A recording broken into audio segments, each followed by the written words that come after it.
Muchas, muchas gracias, saludos a todos y a todas.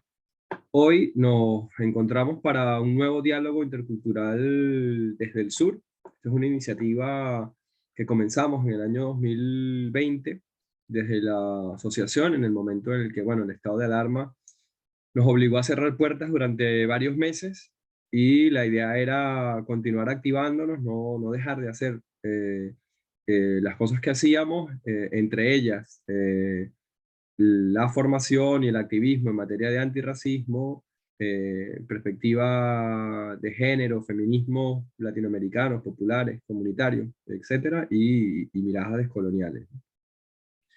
Este ya sería nuestro séptimo diálogo y para él contamos con un invitado de lujo. Para nosotros es un placer tener el día de hoy a Daniel Montañez Pico. Él es antropólogo social y cultural de formación, digamos, base de grado por la Universidad de Granada y tiene una maestría y un doctorado en estudios latinoamericanos por la Universidad Autónoma de México, donde actualmente ejerce como profesor. Pues, bueno, primero que todo, Daniel, buen día. Por, por allá en México ahora es mediodía. Saludos, muchas gracias por estar con nosotros. Saludos, José, y a todos los compañeros y compañeras. Es un gusto participar con ustedes en este espacio, ¿cómo no? Pues vamos a ir entrando en materia. Daniel, como he dicho, nos presenta, nos ha regalado esta joya de libro, Marxismos Negros, Pensamiento Descolonizador del Caribe Anglófono. Y quisiera comenzar con una pregunta que es obligada, o que considero obligada, ¿no? Este, aunque probablemente te la hayan hecho ya mucho, y de hecho en el propio libro al inicio tú de alguna manera esbozas alguna respuesta a ella, pero para iniciar la entrevista, por allí, ¿cómo es que a un joven madrileño se le ocurre interesarse ya no por el marxismo, digamos que por tradición de izquierda, de pensamiento crítico, sino por el pensamiento radical negro y en particular por el pensamiento radical y el marxismo del Caribe en general y bueno, y en particular para el caso de este libro que nos presentas del Caribe anglófono, ¿no? Comencemos por allí esta conversa. De acuerdo, José, gracias. Nada, la verdad que creo que es un gusto empezar por acá también porque la ciencia no es neutral, de alguna manera, y establecer desde donde uno está hablando, cómo uno llegó a los temas, creo que es fundamental, ¿no? También para entender un poco la perspectiva, ¿no? Se puede trabajar un mismo tema desde muy diferentes perspectivas y también opciones políticas, etcétera. Entonces, contando un poco la historia de cómo llegamos a los temas, creo que le hacemos un favor a cómo construimos ciencia, ¿no? De una manera más enraizada, más localizada y yo creo que también más militante, por decirlo de alguna manera. Bueno, la forma en la que llega un madrileño a estos temas, que la verdad no son bastantes giros, empieza justamente en Madrid. Mi papá es del Uruguay y bueno, yo vengo de una familia que tiene, bueno, que viene de varios exilios, de varias migraciones por parte de padre. Vengo de una familia con origen en Ucrania, también en Polonia. La familia de mi papá es judía. Y bueno, pues vive en este exilio de la Segunda Guerra Mundial hacia América Latina y en este caso acaban en el Uruguay. Y bueno, vienen de tradiciones de izquierdas, es gente que, bueno, cercana a las juventudes comunistas, también tuvo un bisabuelo muy cercano al anarquismo y bueno, las diferentes tradiciones de la izquierda de Europa, en este caso de Europa del Este, ¿no? Como saben, bueno, pues dentro del movimiento sionista, político judío, etcétera, hubo siempre varias versiones, ¿no? Y sobre todo al principio hubo versiones de izquierda importantes, ¿no? Recordemos la experiencia de los kibbutz, ¿no? Que es una mezcla de sionismo, pero a la vez también de intentar hacer una nueva sociedad, una experiencia paradójica, compleja. Bueno, pues digamos que la familia de mi padre viene un poco de esa experiencia, ¿no? De esa experiencia.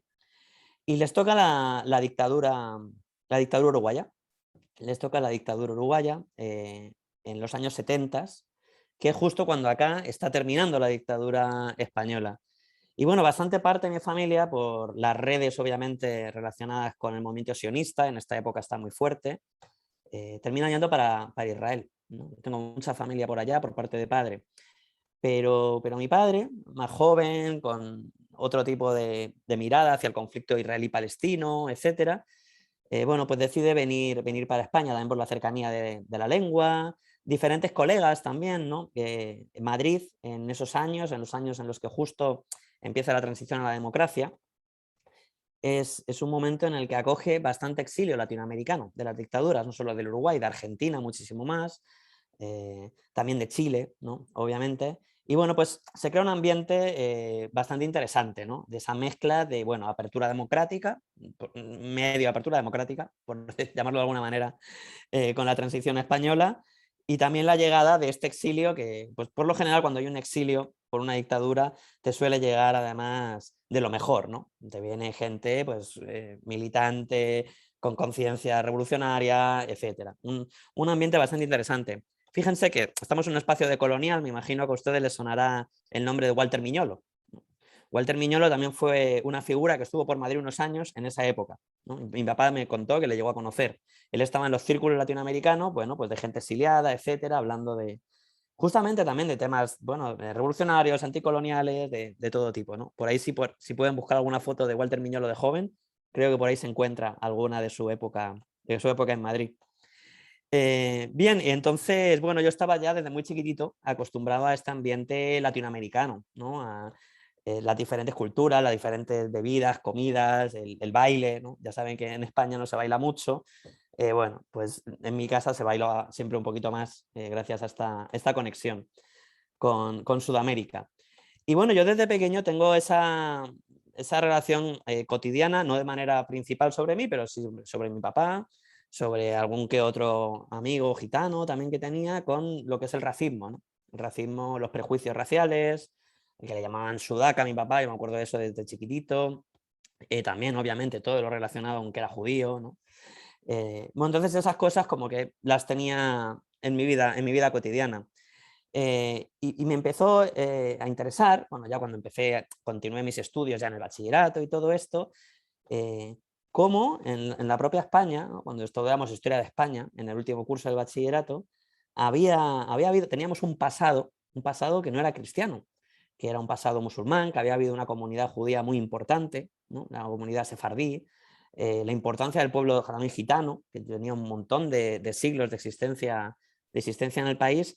Y bueno, pues toda esa diversidad me terminó llevando a escoger ir a estudiar la licenciatura, que la estudié en antropología social y cultural, a la ciudad de Granada. Como saben, la ciudad de Granada es una ciudad muy especial, es una ciudad que fue el último reino que resistió a la conquista cristiana en la llamada época de la Reconquista, entre comillas, ya saben que ese término es muy criticable.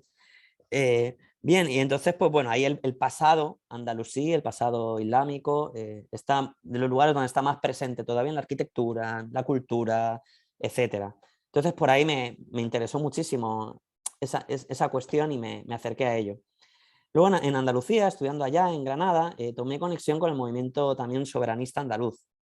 Creo que el movimiento soberanista andaluz, bueno, me imagino que en estos diálogos ya han tenido gente que ha hablado de estos temas, ¿no? En España obviamente hay muchas naciones, muchos pueblos, hay un movimiento contra el colonialismo interno, ¿no? Entonces el movimiento soberanista andaluz participa de esto, reivindicando, bueno, pues cómo Andalucía desde la época de la conquista cristiana se ha insertado en la sociedad nacional española, en el capitalismo, de cómo se ha desarrollado el capitalismo en España de una manera subordinada, ¿no? Especialmente hay una gran difusión del latifundio, hubo desde un primer momento lo que podríamos llamar una división racial del trabajo, es decir, a los llamados moriscos, que era la población musulmana que no se exilió y que fueron conversos al cristianismo por la fuerza, ¿no? por el poder católico, bueno, le llamaban moriscos, ¿no? Y entonces es un momento en el que se empieza a plantear la existencia de cristianos viejos, cristianos nuevos, ¿no? Como una diferencia ya que podríamos llamar protorracial o racial mismamente, ¿no? De esa separación por el derecho de sangre, ¿no? El ius sanguinum. Entonces, claro, en este momento esto sirve obviamente para subordinar a una población, pero también para organizar su trabajo, ¿no? Yo vengo, bueno, siempre de tradición del movimiento Ocupa anarquista, de izquierdas, etcétera, y el tema del trabajo era algo que me interesaba bastante. Además de todo el simbolismo, de los discursos, etcétera, que se crean de esa situación de subordinación, ¿no? Que es lo que se suele estudiar en los estudios raciales, también me interesaban esos fundamentos materiales, ¿no? De dónde habían emergido ese tipo de ideologías. Y bien, pues bueno, me puse a estudiar esas cuestiones, así eché la licenciatura en Antropología Social y Cultural, ¿no? Revisando un poco ese pasado y ese presente también, lo que pervive, ¿no? Aún hoy en día de esas otras culturas que no son las hegemónicas, católicas, etcétera. Y me llegó en el último año la posibilidad de hacer el último año con una beca en América Latina. Y en concreto me mandaron a México, que era lo que tenía el convenio con la universidad, también un poco de casualidad, estas cosas de la vida, ¿no? Yo me hubiera ido a Uruguay, que era donde tenía familia, donde tenía conexiones, más conocimiento, pero bueno, la conexión de la universidad era con México. Y qué bueno la verdad, porque fui a hacer allí el último año y nada, descubrí un mundo universitario acá en México maravilloso en la Universidad Nacional Autónoma de México y me terminé quedando, ¿no? Terminé la licenciatura y me maravilló tanto el país, sus movimientos, las culturas indígenas, etcétera, que bueno, pues decidí quedarme, ya llevo 10 años en México, ya estoy por el postdoctorado, y he hecho aquí mi vida de adulto, digamos, mi vida académica, profesional, de investigador, etcétera. Pero bueno, ¿qué descubro cuando, y ya voy a ir resumiendo, que si no se me hace muy largo, qué descubro cuando llego a México?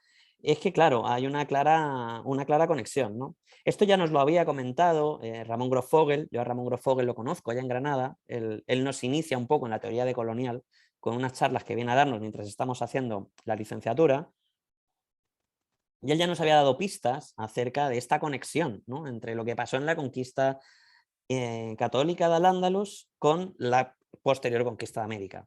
Obviamente las fechas están muy claras, ¿no? La conquista de Granada fue el 2 de enero de 1492, ese mismo 12 de octubre llega Colón a la isla de Guanajaní, en el Caribe, la llaman El Salvador.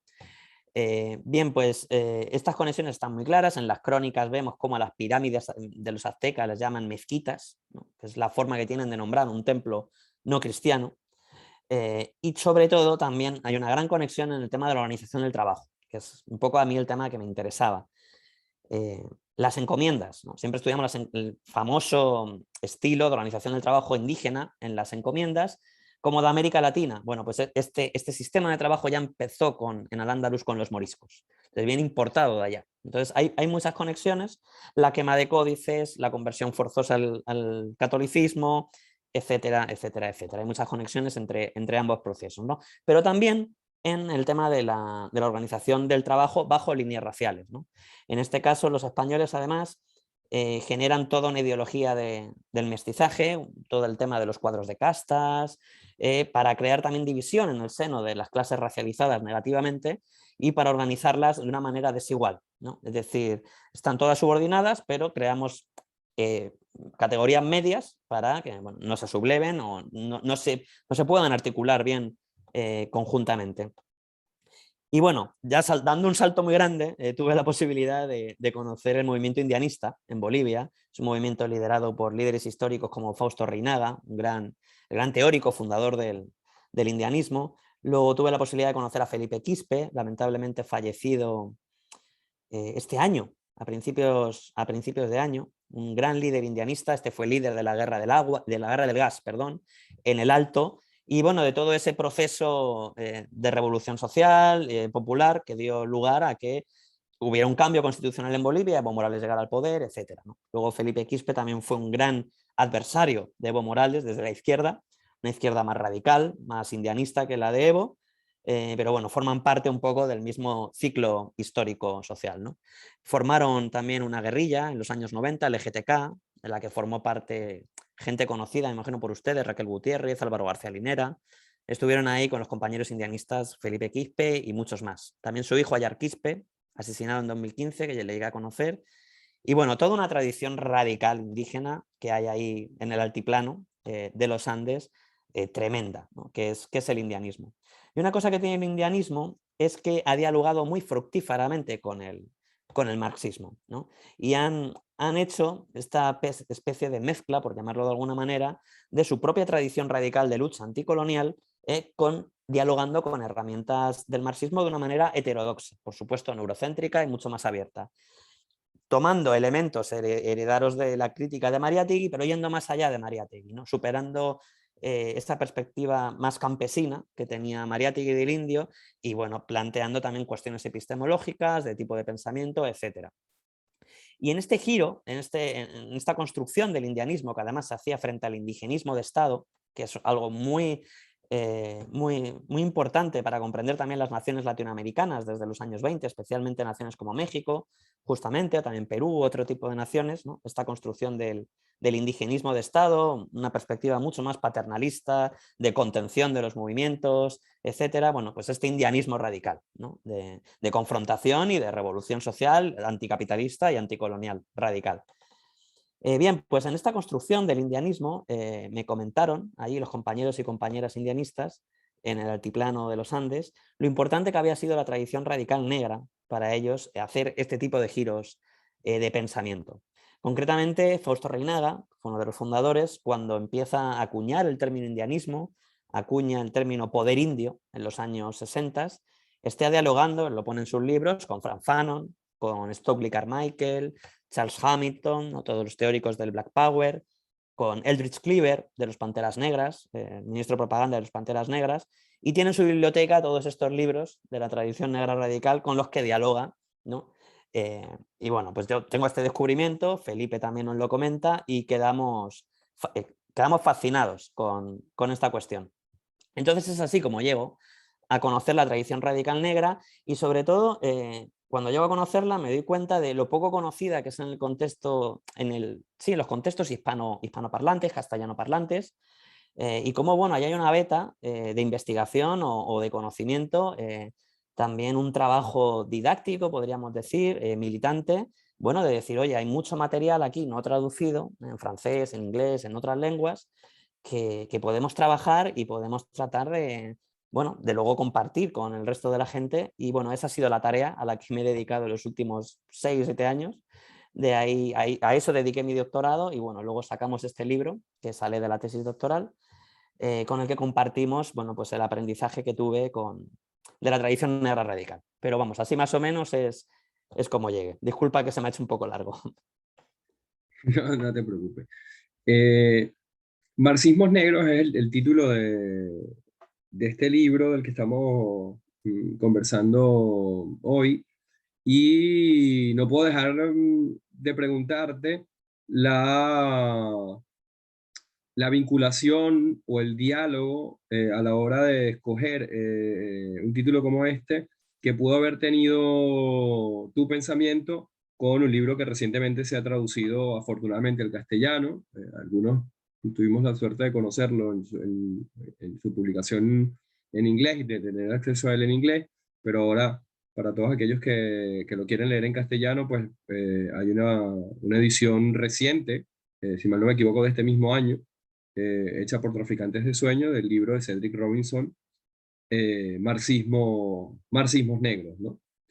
Entonces, digamos, antes de entrar ya en lo medular de lo que realizas en el libro, me gustaría un poco que nos platiques un poco sobre esta relación epistémica, político-teórica que pueda haber entre el Marxismos Negros que titulas tú y el Marxismos Negros de Cedric Robinson, porque además, como digo, coincidentemente eh, han salido ambos libros prácticamente en castellano, prácticamente en simultáneo, ¿no? El libro de Robinson es de los años 80, de principio de los años 80, pero en castellano la edición es prácticamente simultánea a la de tu libro, ¿no? Sí, José, por unos poquitos meses. Salió el mío antes, unos poquitos meses nada más. Si mal no estoy, yo me compré la versión de Traficantes de Sueños a principios de este año, ¿no? Y el libro mío pues salió a finales del anterior, a finales de 2020, así que sí, por nada, una gran casualidad y una gran alegría, la verdad. Yo en el mismo libro lo digo, obviamente, estoy tomando el título de esa metáfora que utiliza Cedric Robinson, Si no hubiera habido ese libro de Robinson, yo creo que a mí no se me hubiera ocurrido llamar al libro así, por supuesto. Creo que es una genialidad de él, completamente, yo ahí lo reconozco, por supuesto. Pero bueno, de alguna manera sí, obviamente me baso en la obra de Cedric Robinson. Este es un libro que yo conozco gracias a Ramón Grosfogel también, cuando yo le cuento que me estoy introduciendo en la tradición negra radical, a través de los indianistas y tal, tenemos una serie de conversaciones, él me pone el libro encima de la mesa y me dice, tienes que leer esto. Y la primera lectura que tuve, de hecho, hacia este tipo de temas fue con Cedric Robinson, ¿no? Había leído alguna cosa de Fanon, de C.L.R. James, etcétera, pero bueno, fue fundamentalmente a través de Cedric Robinson que me puso encima de la mesa, pues esto, lo que es la tradición negra radical, un poco el panorama, el mapa, ¿no? Por donde ir orientándome. Un libro maravilloso del año 83, efectivamente, que tuvo un impacto potente, sobre todo en Estados Unidos, en el mundo angloparlante, ¿no? Hasta el punto de que lo han vuelto a reeditar varias veces. Creo que la última reedición es de hace poquito.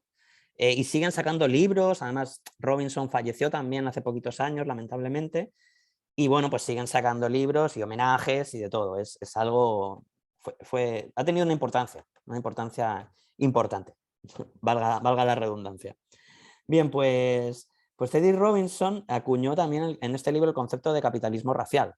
Acuñó el concepto de capitalismo racial y hace en la primera parte del libro una genealogía del capitalismo, planteando que no se puede entender el capitalismo sin entender la importancia que ha tenido el racismo en su historia, utilizando reflexiones e investigaciones de intelectuales afrodescendientes, afroamericanos, negros, etc. ¿no? Utiliza mucho en esa genealogía las obras de Oliver Cox, que es un autor que he tratado en la obra, de W.B. Du Bois, por supuesto, C.L.R. James, etc. Y en la última parte del libro hace un estudio de algunas figuras. Creo que trabaja especialmente a Du Bois, a C.L.R. James y a Richard Wright, ¿no? Aunque bueno, utiliza más a lo largo del libro. Obviamente también habla de Harry Haywood, de Angela Davis, en fin, utiliza muchísimo. En un libro la tradición negra radical no cabe entera, porque es inmensa, obviamente, ¿no? Pero bueno, puso sobre la mesa, yo creo que de manera muy contundente, aunque ya lo habían dicho otros y otras, por supuesto, el problema del eurocentrismo del marxismo, especialmente de las versiones más ortodoxas, mecanicistas, dogmáticas. Ahí cada persona tiene su apellido preferido, ¿no? Del marxismo, ¿no? Ese marxismo que piensa que, bueno, pues que desde la experiencia histórico-social de los obreros del norte de Europa, esa experiencia puede ser extrapolada a otros lugares del mundo, y la teoría revolucionaria tiene que acoplarse como revolucionaria. Entonces, claro, ya muchísimos marxistas habían dicho que esto era un problema, porque el capitalismo no se despliega de la misma forma en los diferentes territorios, ¿no? Y entonces, pues bueno, esto era un problema de método, y esto creo que es algo que sabía ya el propio Marx. Pero lamentablemente, pues hay muchas versiones pues muy dogmáticas o muy cortas de vista, muy mecanicistas, le gustaba decir a Marx, más que dialécticas, que hacen esto a lo largo hasta nuestros días, ¿no? hasta nuestros días con el eurocomunismo y todas estas versiones eurocéntricas del marxismo. Lamentablemente esto es así, yo estoy completamente de acuerdo con Robinson. Robinson dice que la mayor parte del marxismo es eurocéntrico, ¿no? Claro, a mí esto me gustaría matizarlo. Yo creo que la mayor parte del marxismo no es eurocéntrico, ¿no? Fíjense, pero sí creo que la mayor parte del marxismo más conocido sí lo es, ¿no? El más mediático, el más hegemónico, por supuesto que es el más eurocéntrico. Pero yo creo que si metemos en un lugar todos los libros de marxismo que se han escrito desde el sur global con perspectivas no eurocéntricas y todos los libros de marxismo eurocéntricos, hay más volumen de obras de marxismo no eurocéntricos. Estoy casi seguro. Imagínense todas las tradiciones de marxismo neurocéntrico de India, de África, de América Latina, de China, de un montón de lugares, ¿no? ¿Qué pasa? Son súper poco conocidas. No tienen el apoyo editorial, ¿no? De repente tenemos a Zizek escribiendo 20 libros por año en 12.000 editoriales, ¿no? Y grandes, Utsa Patnaik, Prabhat Patnaik de la India, grandes marxistas impresionantes, muchísimo mejores que Zizek, por cierto, no están ni traducidos al castellano, ni, vamos, están en inglés y tampoco es que circulen mucho en inglés, ¿no? Entonces, pero bueno, estoy de acuerdo con Robinson en el problema de ese eurocentrismo de la mayor parte del marxismo, ¿no? Y desde ahí plantea, pues entonces desde la experiencia histórico-social de los pueblos negros, una experiencia muy importante para el desarrollo del capitalismo, una experiencia central para el desarrollo del capitalismo, tanto a nivel histórico como actual, podríamos decir, pues bueno, ha sido una experiencia desdeñada en términos teóricos, incluso también de sus propias luchas sociales, ¿no? Pensemos sobre todo en la paradigmática revolución haitiana. Es muy difícil entender la Revolución Francesa bien sin estudiar la Revolución Haitiana, o que es la primera revolución además de América Latina, etcétera. Una gran revolución desconocida. Pues tanto procesos de lucha de la población negra frente al colonialismo capitalista, etcétera, histórico, como su propia producción teórica desde su propia experiencia histórico-social en torno a qué es el capitalismo, bueno, pues es muy poco conocida y ha sido desdeñada. Y lo que nos plantea Robinson es la importancia de esta, lo que llama tradición radical negra, para entender el capitalismo, ¿no? Es decir, lo que nos está diciendo Robinson es que aquí hay aportes universales, ¿no? De pensamiento crítico universal para entender el capitalismo a nivel global. Igual que algún marxista europeo también puede tener, obviamente, elementos universales, ¿no? Entonces, un poco lo que nos dice Robinson, yo empiezo el libro con una frase de Césaire en torno, que está pensando en torno al particularismo, universalismo, es bueno, para entender a cabalidad y a profundidad y con complejidad el capitalismo, tendremos que atender a los diferentes particulares de donde se asienta el sistema capitalista para entenderlo globalmente, ¿no? No solamente desde un lugar, que es el norte de Europa. Hay muchísimos más lugares, el capitalismo se despliega de maneras distintas y en la experiencia de la población negra hay muchas cuestiones importantes para pensar el capitalismo en un plano universal. Entonces, bueno, este libro es súper importante, por supuesto. Lo único, bueno, con lo que yo me distancio de él hace un juego de palabras, lo llama marxismo negro, diciendo, bueno, si ustedes en Europa y en Occidente llaman a la tradición crítica marxismo, pues entonces la tradición de lucha y de teoría crítica de los pueblos negros va a ser marxismo negro, ¿no? Pero él no utiliza este concepto como una categoría teórica ni nada, él lo que utiliza es la tradición negra radical, donde incluye más perspectivas teóricas y políticas más allá del marxismo, ¿no? Claro, ¿qué sucede? Luego, uno de los problemas que lleva en la obra de Robinson es que luego los autores que analiza, específicamente donde más se mete, pues específicamente son bastante marxistas, ¿no? Obviamente no eurocéntricos, muy heterodoxos, pero el marxismo es su base, tanto Richard Wright como C.L.R. James como Du Bois, incluso también su militancia. Es verdad que participan en el panafricanismo, etcétera, pero también son muy cercanos a movimientos comunistas, trotskistas, de la izquierda clásica, podríamos decir, y tienen un papel muy interesante en esa izquierda clásica que es de descolonizar adentro de esas organizaciones más clásicas de la izquierda, pues las perspectivas teóricas, analíticas, etcétera. Entonces yo sí lo utilizo un poco más como concepto y me estoy refiriendo con marxismo negro, siguiendo también a como lo utiliza Ramón Grosfogel, a la cuestión de un lugar epistemológico desde donde se está pensando el marxismo, ¿no? Es decir, ese marxismo pensado desde la experiencia histórico-social de la población negra. Y aquí una cosa que dice Ramón y que yo estoy muy de acuerdo con él, es que obviamente la mayoría de la gente que va a hacer este marxismo negro es categorizada como negra, ¿no? Porque lo vive en carne propia el problema y teoriza desde la corpopolítica, como dice Ramón. Pero también hay casos de alguna persona blanca que se ha metido a tratar de hacer teoría desde esta experiencia histórico-social.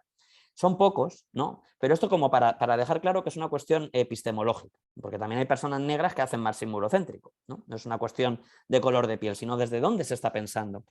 Eh, y bueno, por poner algún ejemplo, Bob Blauner, ¿no? Uno de los grandes teóricos del colonialismo interno en Estados Unidos, tiene trabajos que dialogan con esta tradición negra radical marxista, ¿no? De Estados Unidos, o Harold Wolff desde Sudáfrica. También, claro, suele coincidir con teóricos militantes que están en regiones donde hay un movimiento negro muy fuerte con el que están en conexión, ¿no? En este caso afroamericanos y obviamente la Sudáfrica del apartheid, que es desde donde está teorizando Harold Wolff junto a otros intelectuales sudafricanos negros, ¿no? Entonces, bueno, yo creo que con eso más o menos quedaría claro, José, que es una cuestión epistemológica y cómo lo trabajo respecto a Robinson. Sí, importante ahí esto que has dicho en torno al papel de muchos de estos intelectuales, activistas, eh, no solo en su producción teórica, sino también en su rol dentro de la izquierda clásica, ¿no? Que explican sus biografías también, de alguna manera, por qué terminaron muchos como terminaron. justamente por el ruido que causaban dentro de esa izquierda clásica, incluso de una izquierda clásica que lideró muchos procesos de liberación nacional en África, ¿no? Más adelante seguramente nos hará algunos comentarios sobre cuestiones que tú mismo mencionas en tu libro, en el caso de Patmore, por ejemplo, ¿no? Su relación con Kwame Nkrumah, si mal no recuerdo, si mal no me equivoco, y que fue ahí digamos, una relación tirante justamente por cuestiones de este tipo. Pero además porque, y alejándonos, si se quiere, de una disertación de tipo intelectual, nos ubica también una necesidad al día de hoy, ¿no? De cómo son instrumentalizadas ciertas luchas y ciertas reivindicaciones eh, por una izquierda liberal que ha asumido este discurso del antirracismo o el discurso decolonial a partir de una disputa por las identidades que termina justamente ocultando eso tan importante que tú nos has mencionado ahora, que cuando hablas de marxismo negro o cuando hablamos de tradición, de las tradiciones radicales del sur global, no estamos hablando de una cuestión epidérmica, aunque la mayoría, si se quiere, de personas que han pensado, que han planteado desarrollos teóricos en estas tradiciones, han tenido una epidermis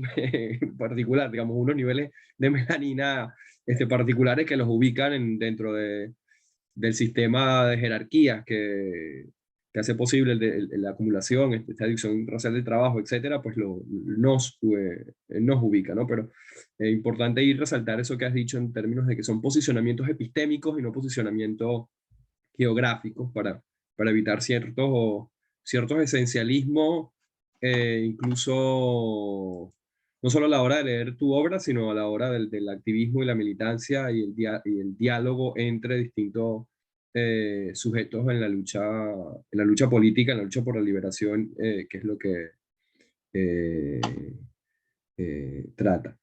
Entonces, ahora entremos en materia de cómo organizas tú la temática, por lo menos mi interpretación también de la organización que presentas tú, ¿no? Por un lado, tú estableces 6 grandes ejes que desarrollas a lo largo del trabajo, a lo largo del libro, y a mi parecer esos ejes están también como agrupados de dos en dos, si se quiere. Un primer eje más geopolítico, por llamarlo de alguna manera, ¿no? Lo que se refiere al sistema mundial del imperialismo. En un segundo eje más, diríamos, de economía política tradicional, por ponerle algún nombre, ¿no? De esclavitud, plantación. Y otro más, sin querer desvalorarlo, pero para usar un término digamos, que se usa en el debate al uso al día de hoy, más identitario, ¿no? El eje raza-feminismo. Que, o sea, por un lado, si este tipo de clasificación un poco operaron para establecer estos ejes temáticos, si lo pensaste de otra manera, y cómo, sé que con la pregunta que te voy a hacer, puedes estar escribiendo otro libro, pero ¿cómo se articularían estos 6 ejes o 6 campos tematizados por la tradición negra del Caribe anglófono, tal como tú la reconstruyes en este texto? Bueno, gracias, José. Bueno, primero, varias cosas. Primero, comentar que dentro de la tradición de los marxismos negros, que es enorme, yo cuando me di cuenta de lo grande que es, tuve que delimitar. Es algo que no he comentado hasta ahora. Mi libro solamente analiza el marxismo negro del Caribe anglófono, que es el Caribe, bueno, pues heredero del colonialismo británico, ¿no? En el Caribe, la potencia colonial que tuvo más territorio fue España, Cuba, Puerto Rico, Dominicana, luego Francia, Haití, y la tercera potencia colonial del Caribe es Inglaterra, en términos de número de población. porque luego en términos geoestratégicos y económicos yo creo que Inglaterra realmente era quien sacaba más beneficios de la región, quien tuvo una plantación más intensiva, etcétera, ¿no? Pero bueno, es esta región en la que me he centrado. ¿Y por qué? Porque había tantísimo material que no podía abarcarlo todo, ¿no? Si nos vamos al Caribe francófono, tenemos a Césaire, a Fanon, a René Menil, René de Pestre, en fin, un montón también de autores, a Suzanne Césaire también, de autores y autoras fantásticas. Y en el Caribe hispano, bueno, la tradición del marxismo negro en Cuba es brutal, por ejemplo, en Dominicana, en Puerto Rico, en fin. Me tuve que centrar. Me centré en la anglófona porque, bueno, fue la que más me llamó la atención, no tiene un sentido más allá la cuestión, pero bueno, esto era importante decirlo, ¿no? Que es una tradición mucho más grande y yo solamente he tocado un pedacito. Nos queda muchísimo más por descubrir de esta enorme tradición. Y el objetivo del libro es sobre todo también didáctico. Es decir, no es un libro en el que yo, obviamente está mi pensamiento sobre las cosas y tal, pero trato más de presentar los temas de una manera como de compartir lo que estos autores nos han estado planteando, ¿no? Entonces, uno de los mayores retos era cómo organizar la información. Y fue organizándola en torno a ejes.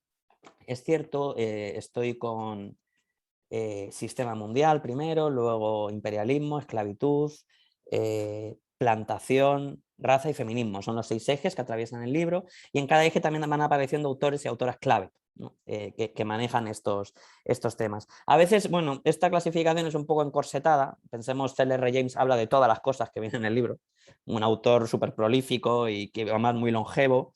Pero bueno, a mí me pareció interesante hacerlo así también para que te acerques al libro y digas, buf, libro de 400 páginas, me da pereza leerlo entero, bueno, pues puedes ir saltando, ¿no? Es un libro que se puede leer una vez que te lees la introducción, puedes saltar hacia los temas específicos que te interesen, ¿no? Y luego regresar, etcétera. Entonces, bueno, más como tiene un aire de manual y creo que era interesante ante una tradición tan desconocida plantearlo así, ¿no? Plantearlo con un sentido didáctico fuerte. Los ejes, como van apareciendo, también tienen que ver con responden al propio desarrollo histórico. Es decir, en un principio estamos trabajando todo el siglo XX y en un principio nos aparece, bueno, el sistema mundial, imperialismo. La verdad me ha gustado mucho cómo lo has planteado. El eje más geopolítico, claro, tiene que ver con autores que son militantes. Bueno, en este libro vale decir que la mayoría son militantes más que profesores de universidad, por supuesto. No tienen una vida mucho más en los movimientos revolucionarios que en el movimiento académico, ¿no? Luego hay alguno que está más en la academia, pero son los que menos. Y claro, son una serie de autores como George Padmore, C.L.R. James, a principios del siglo XX, que están metidos en el centro de los movimientos anticoloniales, están dialogando con la Tercera Internacional, todo el tema del imperialismo, la cuestión nacional, etcétera, antes de que luego la Tercera Internacional volteara hacia otro camino, ¿no? Con la cuestión de los frentes populares en los años 30. Y es un momento donde esta perspectiva geoestratégica es fundamental, periodo de entreguerras, ¿no? Periodo del mundo muy convulsionado. Y bueno, el comienzo además de la organización anticolonial en esta región, en el Caribe, también en África, el surgimiento de los primeros sindicatos de afrocaribeños, etcétera. Entonces, claro, están en ese movimiento y surge esa necesidad de reflexionar en esos términos, ¿no? Más geopolíticos, geoestratégicos. Luego, claro, aparecen los ejes de la economía política más tradicional que dices, sí, obviamente. Bueno, economía política en este caso no eurocéntrica, por supuesto, ¿no? Pensar el capitalismo desde la plantación, bueno, es otro lugar, no son las fábricas de Inglaterra, obviamente, ¿no? Pero es curioso porque este eje también aparece en un momento en el que ya empiezan a conseguir las primeras independencias, en este caso del Caribe anglófono, también de África, y claro, una vez que ya estás independizado, el problema que tienes, ahí está el gran libro de Nkrumah, de neocolonialismo, es que, bueno, ya no tienes un colonialismo directo, pero tienes un colonialismo indirecto a través de la economía, ¿no? Entonces, claro, esa perspectiva más imperialista clásica, ¿no? De George Padmore escribiendo sobre el ejército francés, cómo hace para entrar a un lado, para entrar a otro, pasa a un tipo de análisis más de economía política clásica. La verdad, me ha parecido que lo has definido muy bien, José. Esto que me has dicho me lo voy a quedar, para mí, para otras presentaciones. Y claro, luego llegamos ya a una época un poco más tardía, años 60, 70, pero estamos aquí hablando de 40, 50, ¿no? Esta perspectiva de la economía política más clásicas, el surgimiento de las teorías de la dependencia, este tipo de debates. aparecen con fuerza los movimientos del Black Power. El poder negro en el Caribe también tuvo mucha fuerza, con militantes y teóricos como Walter Rodney, que fue uno de los grandes líderes del Black Power en el Caribe. Y aparece, claro, la cuestión de, bueno, es que la cultura también es importante en términos marxistas incluso y revolucionarios, ¿no? Como lugar de movilización, etcétera. No podemos ceñirnos solo a un análisis estructural economicista, por decirlo de alguna manera. Entonces empiezan a dialogar esta cuestión con este eje que has llamado más identitario, ¿no? Que está bien llamado, lo único que no identitarista, por decirlo, no solamente atendiendo a esa cuestión, ¿no? Pero también poniendo encima de la mesa esta cuestión. Walter Rodney le fascina toda la cuestión del movimiento Rastafari, por ejemplo, ¿no? Es decir, que Occidente no es solamente un sistema económico, va asociado a todo un tipo de civilización, de ideologías, etcétera, sobre las que también hay que trabajar. Es el momento en el que también está Stuart Hall, fundando los estudios culturales en Inglaterra, que los estudios culturales son fundados fundamentalmente por las migraciones tanto de India como del Caribe que hay en Inglaterra, aunque luego los más famosos de los estudios culturales sean hombres británicos blancos, como Raymond Williams o E.P. Thompson, ¿no? Pero ellos mismos lo reconocían, que fue ese ambiente de gente del sur global, de las antiguas colonias de Inglaterra, quienes plantearon la importancia de la cultura para el marxismo, ¿no? Empezando desde C.L.R. James con sus estudios del cricket en el Caribe hasta obviamente Stuart Hall, Paul Gilroy y muchísimos más. Y claro, entonces, como tuve una perspectiva histórica de empezar por el principio del siglo XX, me salieron los ejes así, ¿no? Tiene que ver con el propio tránsito de cómo, bueno, van cambiando las luchas y las perspectivas también y los debates a lo largo de la historia. Obviamente este eje identitario también aparece en un momento en que empieza a surgir el neoliberalismo, ¿no? Salimos de esa época de la reconstrucción de la Segunda Guerra Mundial y bueno, pues los debates son diferentes, las condiciones materiales distintas, etcétera.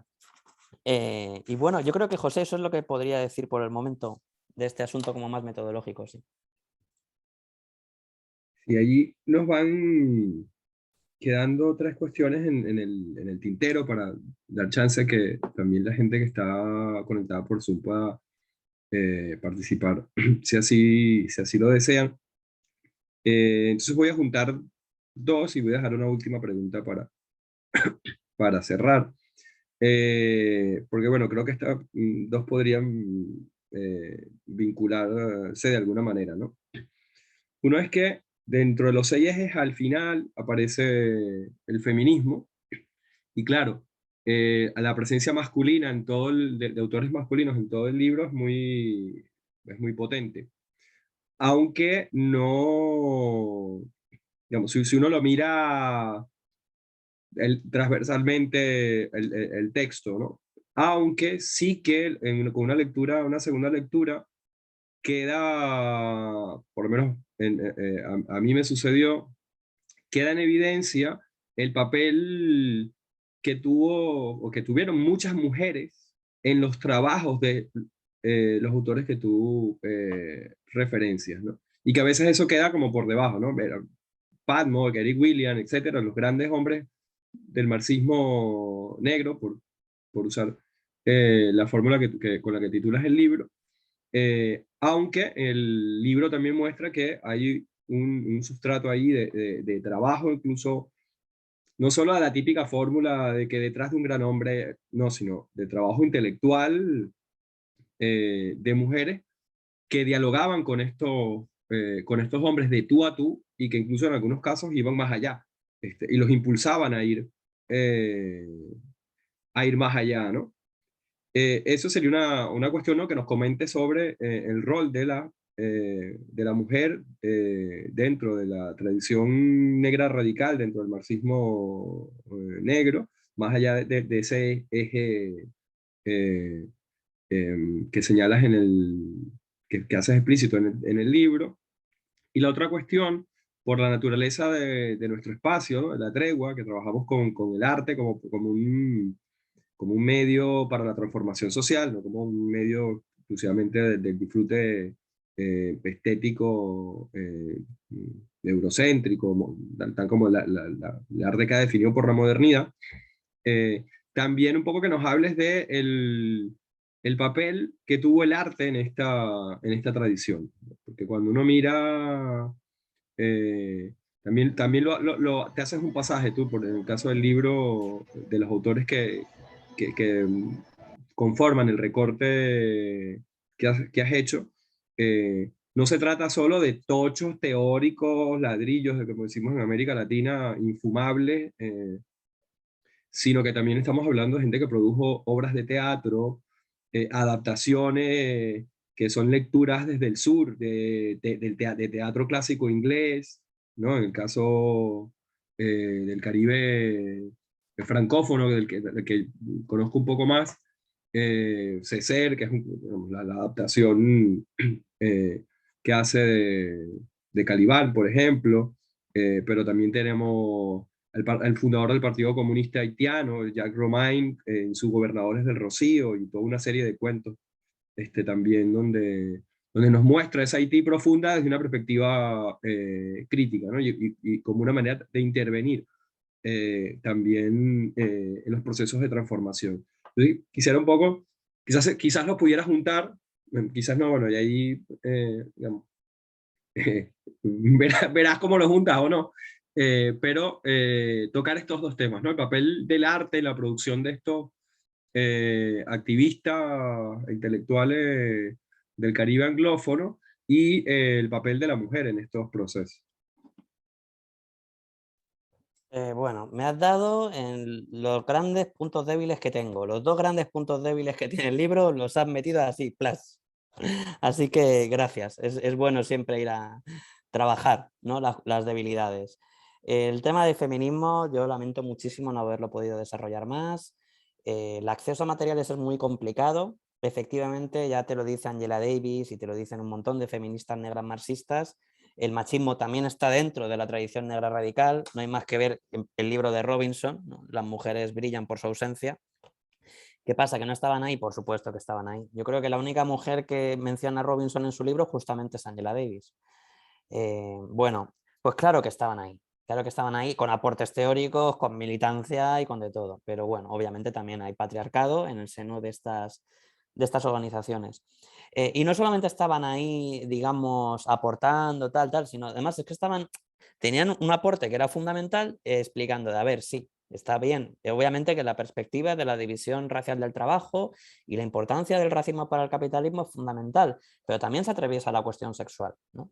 Y nosotras, como mujeres negras, empezaron a poner encima de la mesa temas súper importantes, ¿no? Como la articulación de lo racial y lo sexual, ¿no? Dentro de bueno, diversos contextos de cómo se organiza el trabajo en el capitalismo. Que luego es lo que hoy en día más o menos se debate con el término de interseccionalidad. Eso, bueno, daría para un debate largo las diferencias que hay, etcétera, porque hay perspectivas como más liberales, atomizadoras, fragmentadoras de esa cuestión de la intersección. En las feministas negras marxistas no aparece así, es una cuestión más analítica, etcétera, de lucha social.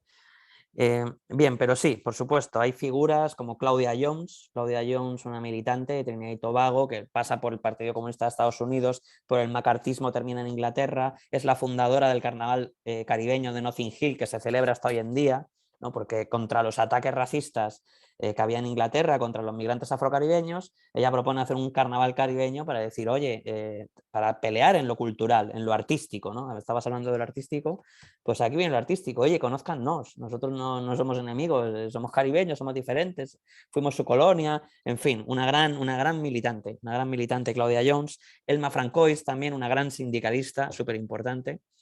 Y en fin, hay muchas figuras. El problema que tenía es que como estaba haciendo un trabajo más teórico, acceder a sus textos era muy complicado. Es un trabajo que todavía está por hacer en inglés, inclusive. La primera antología de Claudia Jones ha salido hace poquito, la hizo Carol Boyce Davis, es una gran pensadora crítica jamaicana, creo que es, pero bueno, trabaja en Estados Unidos actualmente. Y bueno, es un trabajo que se está haciendo. Entonces, no tuve la posibilidad, eso hubiera ido para ir a archivos, etcétera. No tuve el tiempo ni la capacidad para poder desarrollarlo más. Entonces, lo desarrollo fundamentalmente a través de la figura de Rhoda Reddock, que es una fantástica marxista negra Ella es de San Vicente, de una isla muy chiquitita, San Vicente y las Granadinas, pero trabajó en la Universidad de Trinidad y Tobago, ya está jubilada, sigue viva, por cierto, es la única de los que yo trabajo que sigue con vida, Rhoda Reddock, y bueno, hace una historia de la mujer negra en el Caribe desde una perspectiva marxista maravillosa, ¿no? Y como bueno, aportando elementos teóricos de esa articulación de raza y clase, muy parecido a las reflexiones de Angela Davis, ¿no? En esa sintonía, también debatiendo con el feminismo marxista occidental, ¿no? Es de esta tradición que en Italia ha sido muy fuerte, de María Rosa Lara Costa, Silvia Federici, ¿no? Que han pensado, bueno, toda la cuestión de la división de lo doméstico, lo productivo y lo reproductivo, y bueno, esta confrontación de las feministas negras marxistas diciendo, oye, esa división con nosotras no aplica, ¿no? Nosotras lo reproductivo y lo productivo estamos en ambas cosas. Tenemos al niño en la espalda mientras trabajamos en la plantación, ¿no? Entonces, bueno, nuestra historia es diferente. Para nosotras es más importante la historia de la esclavitud que la historia de la caza de brujas, por ejemplo, ¿no? Y bueno, lo hacen ahí, están estableciendo un diálogo crítico, ¿no? Con esa tradición. Entonces sí, es fundamental. También, obviamente, a cómo es los personajes hombres, obviamente, se influenciaron por mujeres, ellos mismos lo dicen. Es decir, ¿qué hubiera sido C.L.R. James sin Selma James? ¿No? Una gran teórica estadounidense, creo que es su tercera mujer, creo que fue. Ella sigue viva, por cierto, Selma James, ya muy viejita, una fantástica teórica de la articulación raza y clase también. ¿Qué hubiera sido de ese ser sin Suzanne Césaire, una gran poeta de la negritud, maravillosa? Obviamente de Padmore sin Dorothy Fizer, ¿no? Y tantas más. Y no solamente como lo que tú decías, de que detrás de un hombre está una gran mujer, no. Estaban al nivel, ¿no? Es decir, totalmente. Eran teóricas, militantes, etcétera. ¿Que se les ha escuchado menos y tal? Por supuesto, ¿no? Lamentablemente. Pero ahí hay trabajo que hacer y es un tema muy importante que yo lamento que se haya quedado tan escueto y al final en el libro. Y luego el tema del arte, que es súper importante. Yo estuve a punto de meter un capítulo de arte y al final no tuve valentía. Me vi en la incapacidad. Iba a trabajar fundamentalmente a George Lamin y a Kamau Brathwaite, ¿no? Son dos grandes marxistas que, bueno, pues expresaron todo este tipo de ideas, división racial del trabajo, capitalismo como sistema mundial, todas las cosas que trabajamos desde novelas, desde cuentos, desde poesías, ¿no? Y bueno, me vi al final, yo tenía en el comité doctoral a Yolanda Wood, que es una gran pensadora crítica cubana, que ella se dedica a la historia del arte, a los estudios artísticos. Ella me decía, esto es súper importante, tú no puedes entender toda esta tradición sin el arte. El propio James, antes de escribir Jacobinos Negros, hizo una obra de teatro sobre Jacobinos Negros en Inglaterra, que fue interpretada por Paul Robson, que fue uno de los grandes autores afroamericanos más famosos de teatro de la época, un tipo además anticolonial, etcétera, ¿no?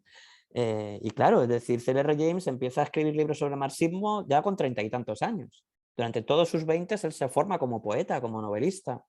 Él publica la primera novela de un negro caribeño publicada en Inglaterra, la publica él, de Minty Alley, se llama, una novela maravillosa. Y bueno, luego toda la generación, George Lamin es el gran novelista afrocaribeño del mundo anglófono marxista, tiene un libro muy famoso, se llama Los placeres del exilio, es la primera vez, incluso antes que Césaire, que se plantea la figura de Calibán de una forma crítica, anticolonial, haciendo esta visión, esta perspectiva anticolonial de la obra de Shakespeare. Luego lo retoma Césaire, luego lo retoma Retamar en Cuba, ¿no? Pero el primero fue George Lamin, un gran autor afrocaribeño él es de Barbados, una isla muy chiquitita que hay en el Caribe inglés. Y Kamau Brathwaite, también maravilloso. Él tiene novelas sobre la cultura de los esclavos en Jamaica y un montón de cuestiones. Así que sí, es fundamental y yo creo que también da fuerza a sus obras. Es decir, cuando tú te lees las obras de estos autores y autoras, están atravesadas por esta cuestión artística y llegan al público de una manera mucho más sugestiva, especial. No son estos libros a los que estamos mal acostumbrados ahora, como el mío mismo, llenos de citas, voy a citar en APA y tal. No, esto no aparece por acá. Hay un lenguaje muy distinto y es lo que hace obras como Jacobinos Negros o tantas otras que trabajamos aquí, obras tan especiales y tan maravillosas. Así que gracias por la pregunta, José, que de verdad era importante. Nos va quedando una última cuestión, y es que quisiéramos que nos conversaras en tu largo transitar y de la manera en la que te has sumergido en el pensamiento negro del Caribe anglófono. ¿Qué nos dice ese pensamiento surgido a lo largo del siglo XX, que es fundamentalmente el que trabaja? No quiere decir que antes no existiera pensamiento crítico negro en el Caribe, pero básicamente del siglo XX, que tú trabajas para entender al capitalismo en el siglo XXI, ¿no? Un poco para poner en contexto la pregunta, volvemos a Cedric Robinson para cerrar esta conversa que estamos teniendo el día de hoy. Y es que una de las cuestiones que a mí me ha parecido interesante del planteamiento de Robinson es su lectura de la historia del capitalismo, ¿no? Porque realmente es una vuelta de tuerca, ¿no? Ese primer capítulo no solo es que hace la esclavitud algo central del capitalismo, como ya lo planteaba Eric Williams, sino que lo hace inherente a la propia conformación de Europa. Incluso llega a plantear, y voy a decirlo de manera muy simple, ¿no? Que el capitalismo es la exacerbación del feudalismo, es decir, la radicalización de las relaciones eh, feudales, ¿no? Entonces, en ese espíritu y en diálogo con Robinson, ¿qué crees que que nos está diciendo, que nos puede decir y cuáles son las lecciones que aún nos quedan por aprender de este marxismo negro del Caribe anglófono para comprender el capitalismo de hoy día? Vale, bien, pues acabemos con esto. Bueno, yo trabajo varias ideas en el libro que considero de estos autores y autoras que considero que son muy importantes para entender el capitalismo. En términos generales, no solamente para entender cómo funciona el capitalismo sobre la población categorizada negativamente como negra, ¿no? Sino en términos generales. Yo considero que los marxismos negros debería ser objeto de estudio de todas las personas del mundo, no solamente de las personas que estén interesadas específicamente en la población negra, ¿no? Y bueno, y esto es importante remarcarlo, ¿no? Porque claro, cuando estudiamos a marxistas europeos, ya de primeros decimos, no, esto es pensamiento universal, ¿no? Bueno, no, sí, es universal, pero que viene de un particular. Yo estoy trabajando estos autores de la misma manera, ¿no? Y considero que hay que reivindicarlos así, saliendo un poco de ese exotismo del pensamiento del sur global, como si fuera una cosa, hoy que como una moda pasajera, postcolonial, no sé qué. No, no, yo creo que nada de moda pasajera. Aquí hay elementos súper importantes para todos y todas, aunque nazca de una particularidad, igual que el marxismo, ¿no? El marxismo más clásico, que nace de una particularidad y tiene elementos interesantes para todo el mundo, pues lo mismo. Entre estos elementos, por ejemplo, el que mencionas es central, es decir, la importancia del racismo para el capitalismo. No solamente como discurso, como ideología, esto es importante decirlo, el racismo no es solamente una cosa que un día un burgués se levanta en el siglo XIX por la mañana y dice, bueno, se me va a ocurrir que hay humanos inferiores y superiores y de esta forma voy a conseguir que la clase obrera se digregue. No, no, no, eso viene de un proceso histórico. Esto lo cuenta muy bien Eric Williams y tantos otros y dicen, bueno, es que después de apalear a un pueblo durante 300 años es normal que emerja una ideología que justifica esa cuestión, ¿no? Pero tienes anteriormente toda la época de la esclavitud, etc. Es verdad que es interesante Robinson, que va más atrás todavía, se mete en la Edad Media Europea. Aquí Robinson está siguiendo fundamentalmente a Oliver Cox. Yo creo que una de las cosas que no tiene Robinson, una de las críticas, cuando te metes a... Es interesante leer las críticas que le hacen al libro de Cedric Robinson en la propia época en la que lo publica. Se encuentran por ahí en reseñas y tal. Y una de las cosas que más le suelen decir es que él no trabaja fuentes. ¿No? Él no trabaja fuentes. Entonces, claro, él se agarra de trabajos ya hechos, fundamentalmente de Oliver Cox, de Webb Du Bois, etcétera, que ya han historizado, ¿no? Y Oliver Cox, que es la idea de donde está sacando esto Robinson, plantea que ya hay racismo previamente en el capitalismo más incipiente. Incluso Oliver Cox te lo rastrea hasta Venecia, las relaciones coloniales que tiene Venecia con territorios adyacentes, cuando Venecia empieza a ser una pequeña ciudad capitalista hegemónica en la región mediterránea, ¿no? Y ya plantea esta cuestión, ¿no? Y claro, con poblaciones pues que no estamos tan acostumbrados y acostumbradas a considerar racialmente inferiores, ¿no? O sí, pero de una manera mucho más secundaria. Poblaciones eslavas, por ejemplo, poblaciones, en el caso de Inglaterra también irlandesas, ¿no? Eric Williams plantea muy bien cómo la industria esclavista no empieza con población negra, empieza con población irlandesa. Y luego ese sistema, bueno, por pragmatismo y las condiciones materiales se lleva con los africanos, que resulta más sencillo, pero empieza con los irlandeses y cómo ya empieza a haber una ideología racista hacia la población irlandesa en clave más religiosa, ¿no? En clave más de protestantes contra católicos, etc. Los marcadores cambian, ¿no? Pero obviamente la lógica es la misma.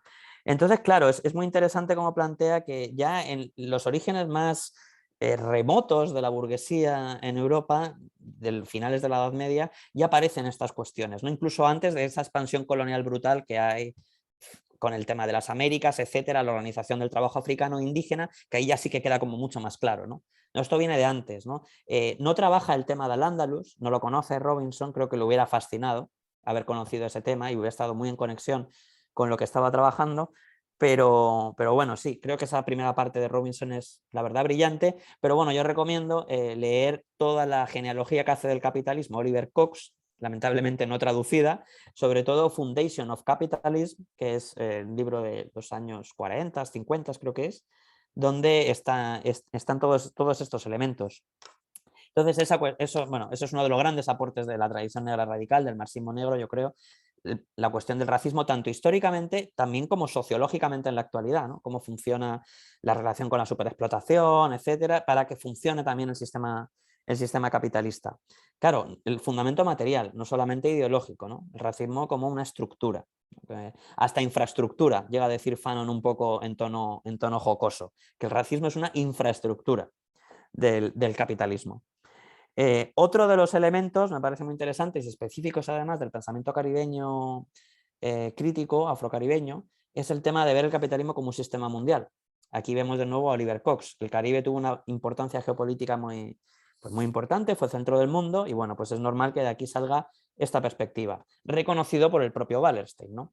Una de las cosas que planteamos en el libro es que aquí hay elementos de teoría crítica muy radical que a lo mejor hoy están de moda de otras maneras, ¿no? Pues a través de profesores universitarios de universidades de Estados Unidos, etcétera, de Wallerstein o de gente más conocida de Occidente, pero que tienen su origen en la tradición negra radical, aunque bueno, no se conozca, ¿no? También el colonialismo interno, con Harry Haywood, también un tema muy desconocido.